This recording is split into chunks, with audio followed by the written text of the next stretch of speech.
Toutes les pharmacies québécoises seront fermées demain matin.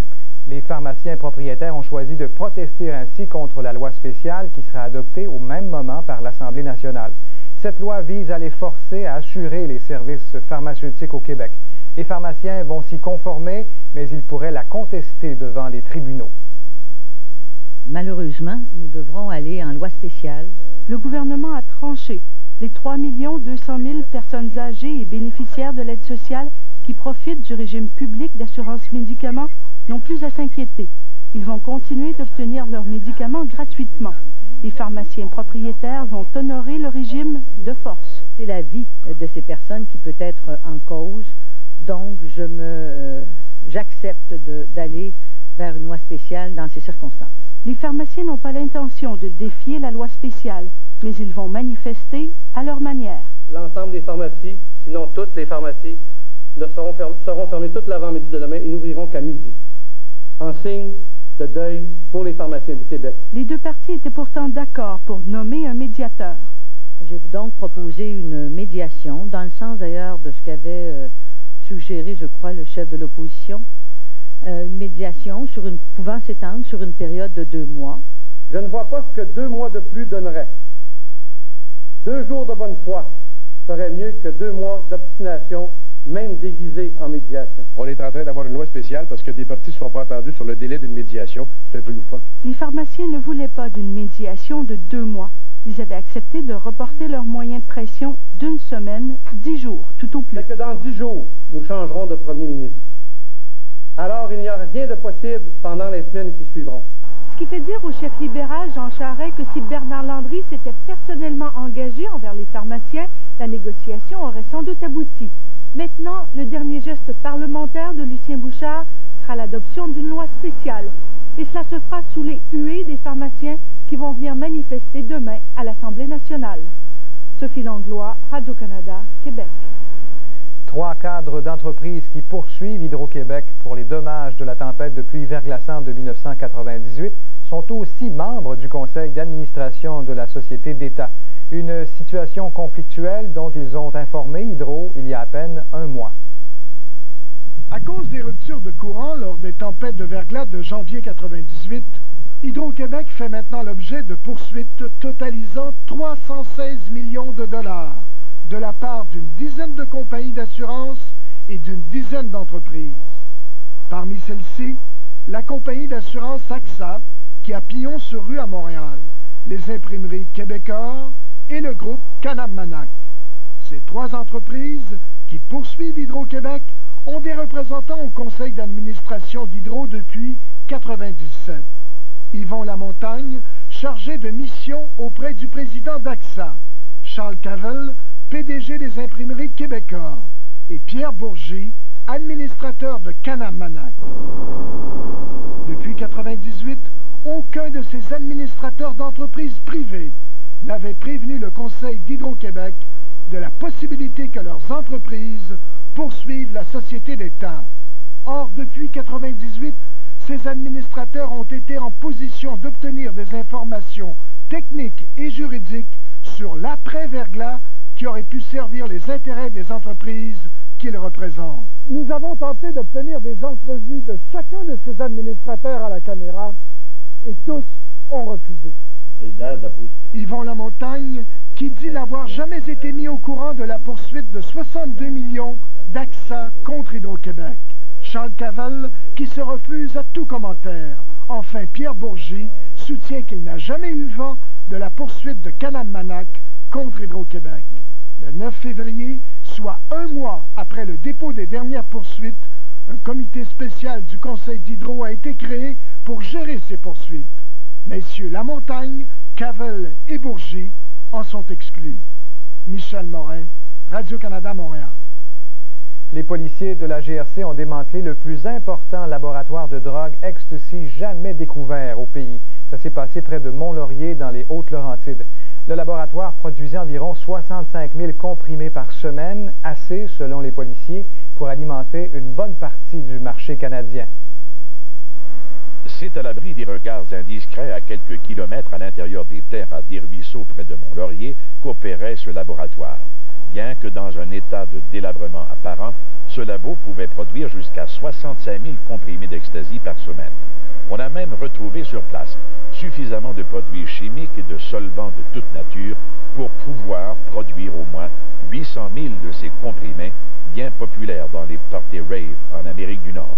Des comprimés qui feront, disent les policiers, la fortune de leurs producteurs très rapidement.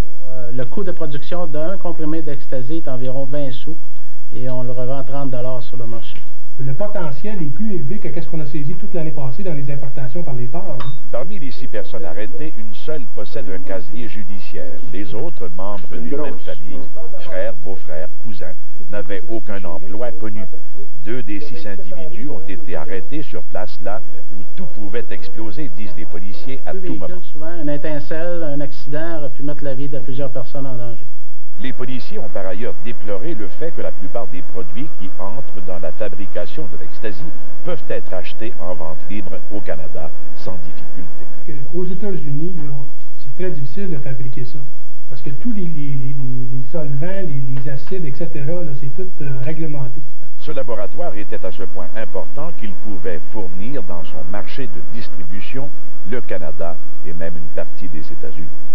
On peut penser que l'organisation, avec des installations aussi sommaires, pouvait aller jusqu'à réaliser un profit illicite de 100 millions de dollars par année. Alexandre Dumas, Radio-Canada, Saint-Jérôme.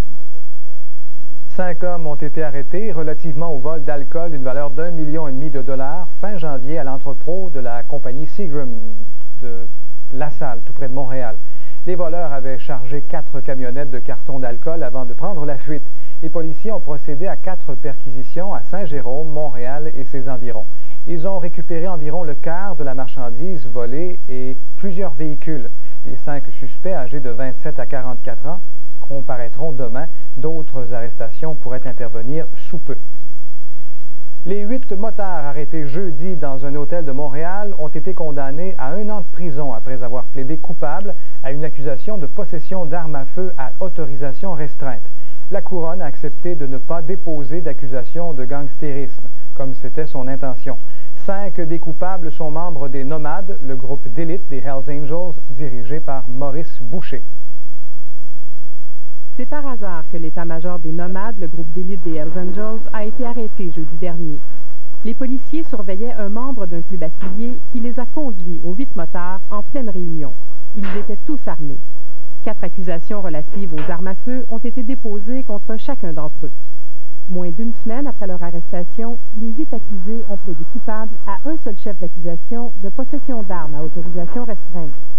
En échange, le procureur de la Couronne a laissé tomber les accusations de gangstérisme qu'il s'apprêtait à porter, mais il a refusé de commenter cette entente.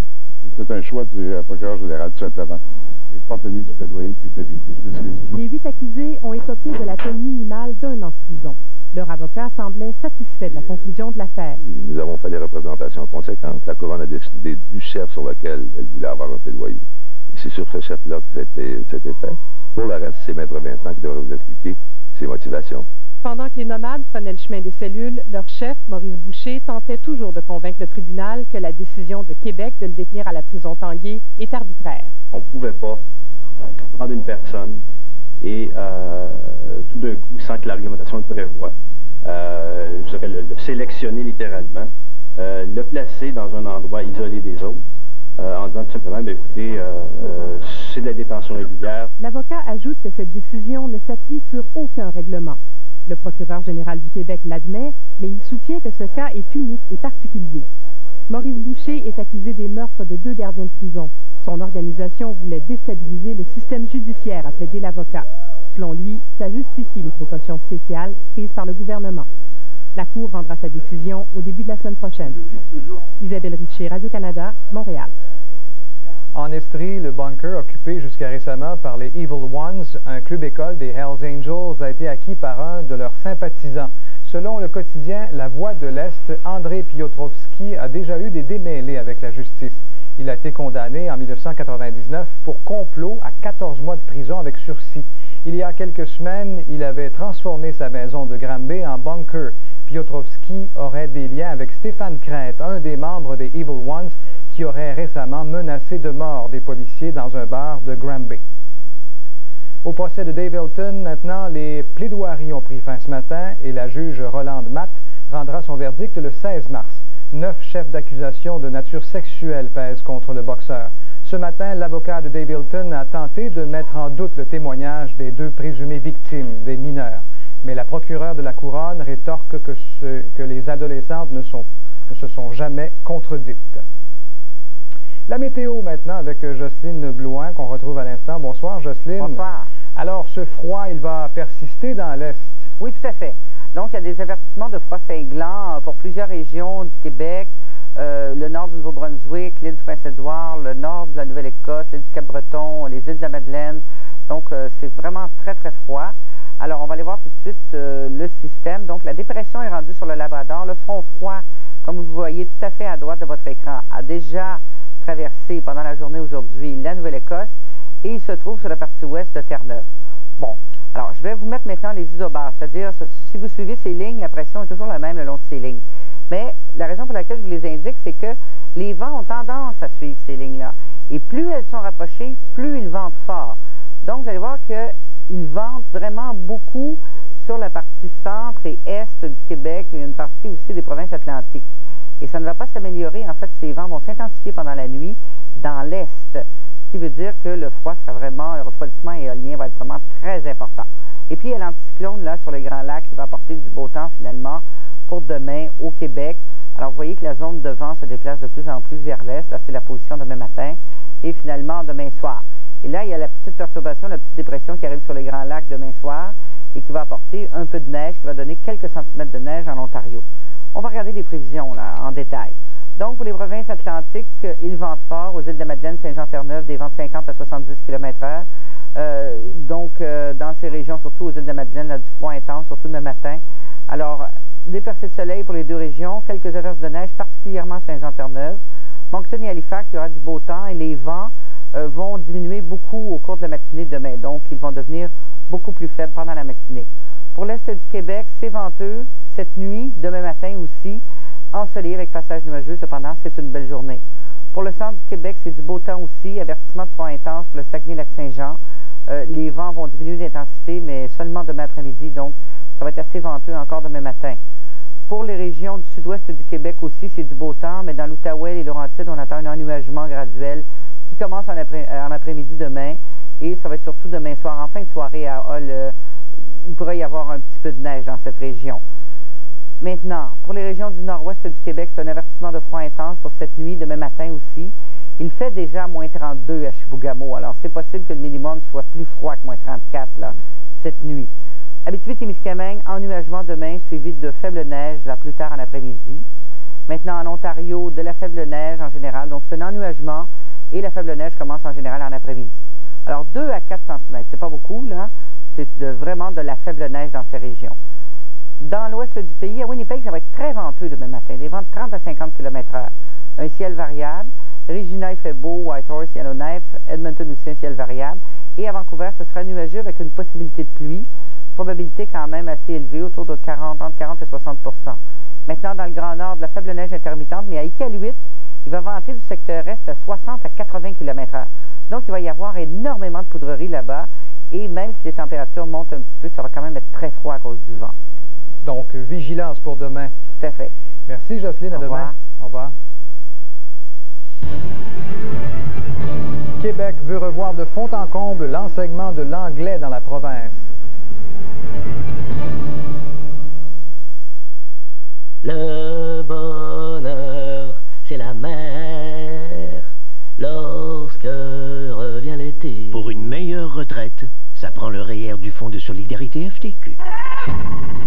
La force du travail.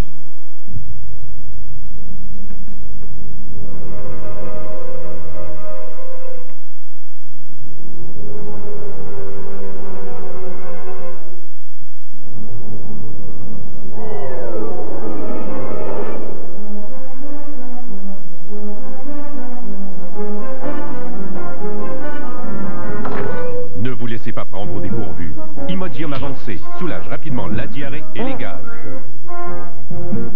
Cominard, l'un des plus importants propriétaires immobiliers avec plus de 5 millions de pieds carrés dans les régions de Québec et de Montréal, est en mesure de vous offrir un espace locatif à la hauteur de vos attentes.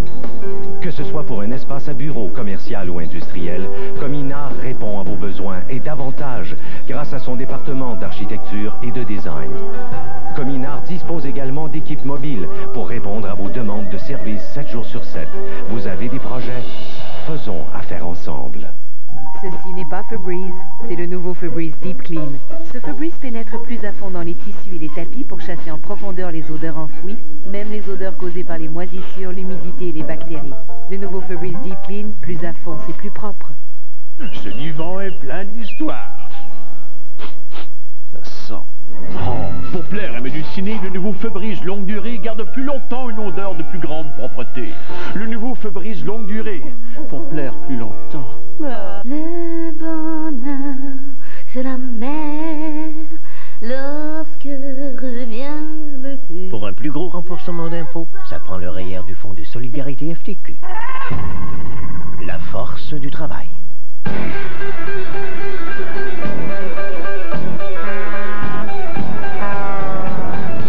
Un gang-pain, deux univers différents.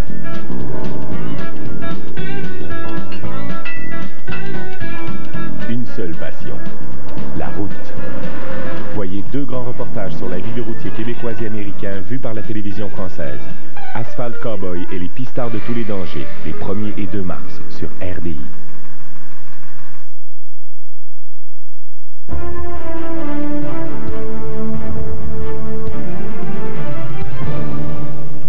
Une autre prise de bec à Ottawa alors que le premier ministre Jean Chrétien et le chef conservateur Joe Clark se sont de nouveau affrontés aux communes aujourd'hui.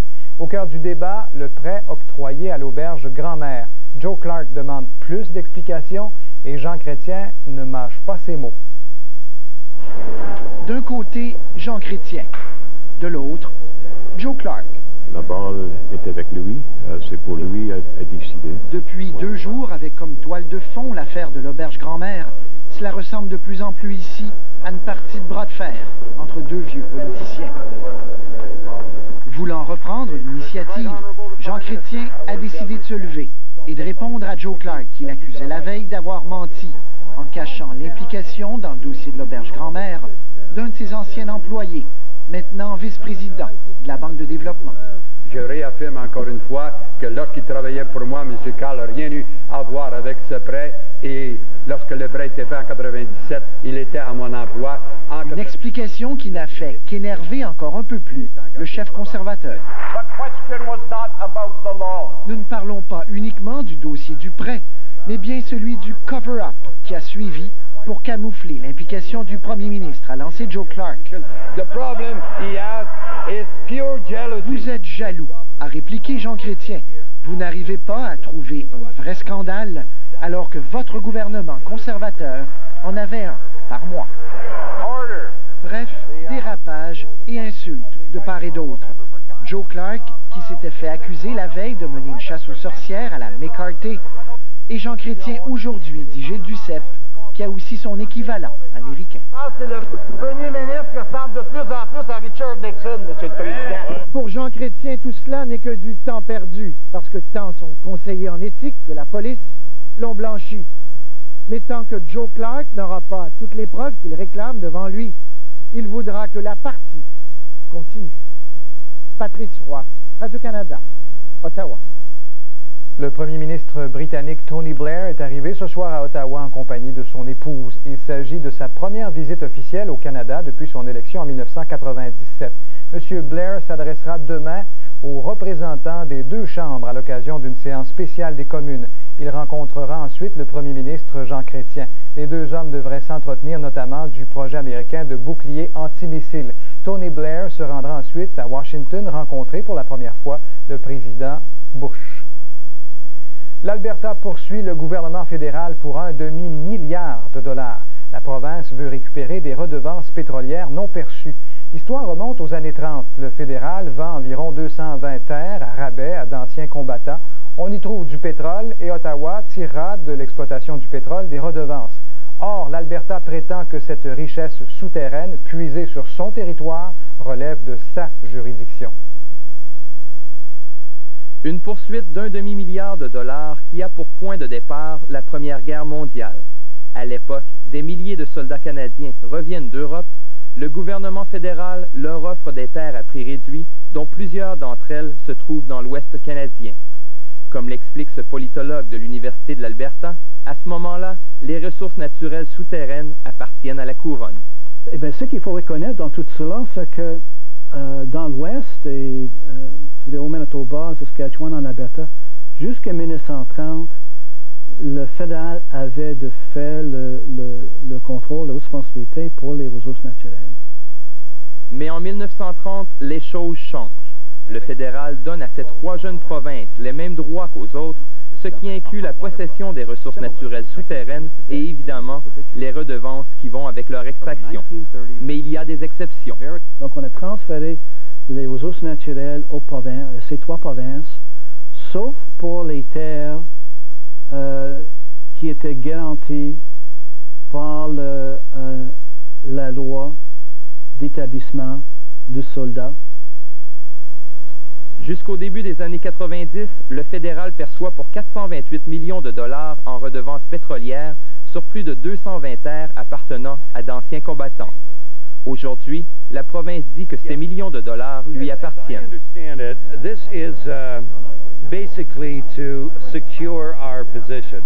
La raison de cette poursuite, 60 ans après les faits, est simple. Un jugement de la Cour suprême de 1991 a statué que les ressources naturelles souterraines appartenaient aux provinces, et cela même dans les cas de terres vendues à d'anciens combattants. L'exception de 1930 ne tient donc plus. Les 2 parties négocient une entente à l'amiable depuis.